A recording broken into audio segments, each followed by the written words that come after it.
जय हिंद दोस्तों, welcome back to my YouTube channel. तो मैं आज आप सभी के लिए बीए फर्स्ट सेमेस्टर का पॉलिटिकल साइंस क्वेश्चन पेपर लेके आई हूँ। तो चलिए शुरू करते हैं। तो सबसे पहले सेक्शन ए में चलते हैं। तो सेक्शन ए में हमारे अराउंड 5 क्वेश्चन दिए होते हैं, जिनमें से हमको उनके 3 क्वेश्चंस का आंसर देना होता है। तो चलिए चलते हैं। तो ये रहा हमारा फर्स्ट क्वेश्चन। इसमें दिया हुआ है कि बंगाल का विभाजन कब हुआ था। और हम चलते हैं अभी अपने दूसरे क्वेश्चन की तरफ। उदारवादियों के साधन क्या थे। और हम चलते हैं अब अपने तीसरे क्वेश्चन पे कि संवैधानिक उपचार का अधिकार क्या था। और अब चलते हैं अपने चौथे क्वेश्चन पे, जहाँ पे लिखा हुआ है कि राज्यसभा का गठन कैसे होता है। और हम चलते हैं अभी अपने पाँचवें क्वेश्चन पे कि भारतीय नागरिकता के कुछ विशेष लक्ष्यों का वर्णन कीजिए। तो ये रहे हमारे 5 क्वेश्चन, जिसमें से आपको इनमें के 3 क्वेश्चन का आंसर देना होता है और मिनिमम 30 और 40 के वर्ड्स के अराउंड देने होते हैं। तो अब हम चलते हैं अपने सेक्शन बी की तरफ। तो सेक्शन बी में हमको टोटल 9 क्वेश्चन दिए होते हैं, जिनमें से हमको 5 क्वेश्चन का आंसर देना होता है।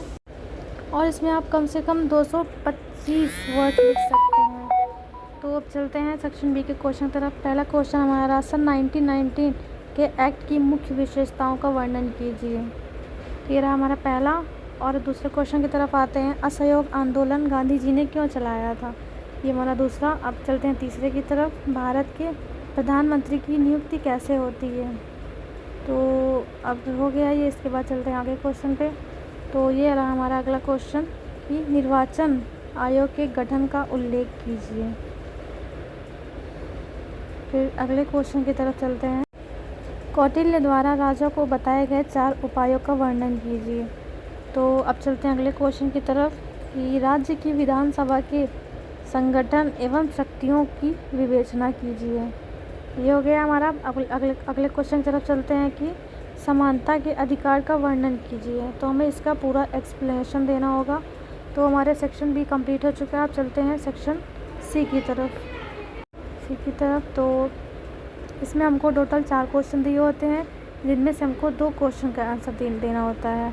इसमें हमें कम से कम 475 शब्द के अराउंड कुछ मतलब आंसर लिखना होता है। इससे ज़्यादा भी आप लिख सकते हैं, बट ये कम से कम दिया हुआ है।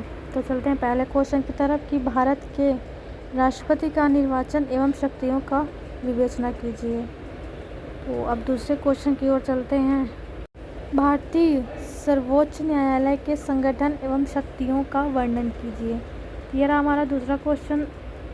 अब हम चलते हैं तीसरे क्वेश्चन की तरफ कि लोकसभा अध्यक्ष की नियुक्ति कैसे होती है एवं उसकी स्थिति एवं शक्तियों का वर्णन कीजिए। अब अगले क्वेश्चन की तरफ। भारतीय संविधान में उल्लिखित मौलिक अधिकारों की आलोचनात्मक समीक्षा कीजिए। ये रहे हमारे सारे तीनों सेक्शन हो चुके हैं। तो ये सब कंप्लीट हो चुका है। तो आप इन सबको प्रैक्टिस करिए। शायद इससे सिमिलर क्वेश्चन ही आते हैं वैसे हर बार, तो जब तक मैंने देखा है। तो आप सभी लोग इनकी प्रैक्टिस करिए और अच्छे से अपना एग्ज़ाम देकर आइए। एंड आई होप कि आप सभी को ये वीडियो काफ़ी हेल्पफुल लगा होगा।